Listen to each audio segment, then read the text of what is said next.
Salut à tous, c'est Vincent, vous êtes sur Vincent Quête. Aujourd'hui je vous parle des 24 heures du Mans.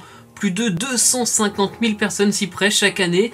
La 90e édition a lieu les 11 et 12 juin et je vous propose de découvrir l'histoire de la plus grande course d'endurance du monde. N'oubliez pas que vous pouvez liker et partager cette vidéo et vous abonner à la chaîne sans oublier la petite cloche pour ne rien manquer. La vidéo est prête, merci d'être sur Vincent Quête.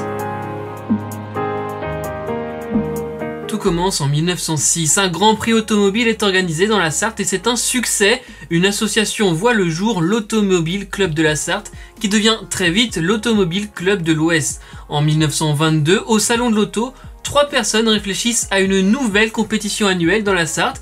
Ce sont Charles Farroux, Georges Durand et Émile Coquille. Ce dernier apporte d'ailleurs les fonds nécessaires à la création de la course. C'est ainsi que le samedi 27 mai 1923 est donné, sous une pluie battante il faut le dire, le départ de la première course des 24 heures du Mans sur la ligne 33 équipages. Une course d'endurance, c'est le choix retenu au niveau des organisateurs avec un but explicite, mettre en valeur les innovations technologiques. Il faut montrer la sécurité de la voiture et vendre du rêve, avouons-le, car c'est vrai qu'avec une course qui se déroule sur 24 heures consécutives, cela montre le niveau de robustesse des véhicules. Les constructeurs en tirent donc un profit qu'il ne faut pas négliger au-delà de la victoire. Premier vainqueur, entre guillemets, car il n'y avait pas vraiment de vainqueur, la Chénard des Walker de l'équipage Lagache-Léonard, vitesse moyenne 92 km/h sur 2200 km. Petite précision, sur les 3 premières éditions, il n'y avait pas de vainqueur, car il s'agissait en fait de manches qualificatives pour l'année suivante.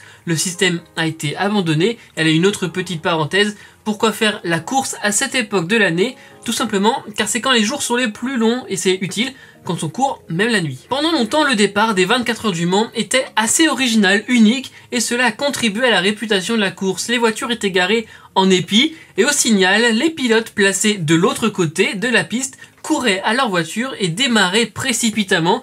C'est notamment pour des raisons de sécurité, on s'en doute, que cette tradition a été abandonnée. 13 km 629, c'est la longueur du circuit et c'est très précis. Et je vous donne tous les chiffres car c'est l'un des plus longs du monde. Le circuit des 24 heures du Mans est un circuit non permanent qui fait donc partie de la route tous les jours en dehors de la course. Il a évolué, vous vous en doutez, depuis 1923. Il a été raccourci de 4 km, notamment après le drame de 1955, je vais en parler. Et dans ce circuit, il y a quelques virages célèbres parmi les 38 au total, mais aussi la ligne droite des Hunaudières qui permet de très grosses accélérations. Les 24 heures du Mans deviennent peu à peu un événement national, mais surtout international. La course est réputée, mais c'est aussi une fête populaire. En 1955, cette fête tourne au cauchemar. La Mercedes de Pierre Lévesque percute les tribunes à 230 km/h, bilan 84 morts. Mercedes décide alors de ne plus participer à la course automobile pendant plus de 30 ans. Les 24 heures, c'est aussi un record de vitesse à 405 km/h en 1988. Du côté des autres records, c'est l'écurie Joest Racing qui est la plus titrée et c'est Porsche du côté des constructeurs. Pour les pilotes, c'est le Danois Tom Kristensen avec 9 victoires. Il est d'ailleurs surnommé Monsieur Le Mans. Le dernier français qui a connu la victoire au Mans, c'est Romain Dumas, c'était en 2016. Et allez, pour finir, pourquoi faire cette course au Mans? En fait, la Sarthe, c'est un peu un berceau de l'automobile.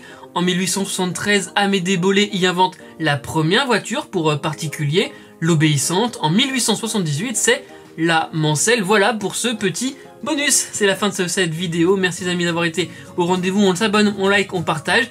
Je vous retrouve chaque semaine avec des vidéos inédites. J'espère que vous serez là sur les réseaux sociaux. C'est @VincentQuête, on se parle quand vous voulez. Surtout n'oubliez pas, soyez heureux, restez curieux.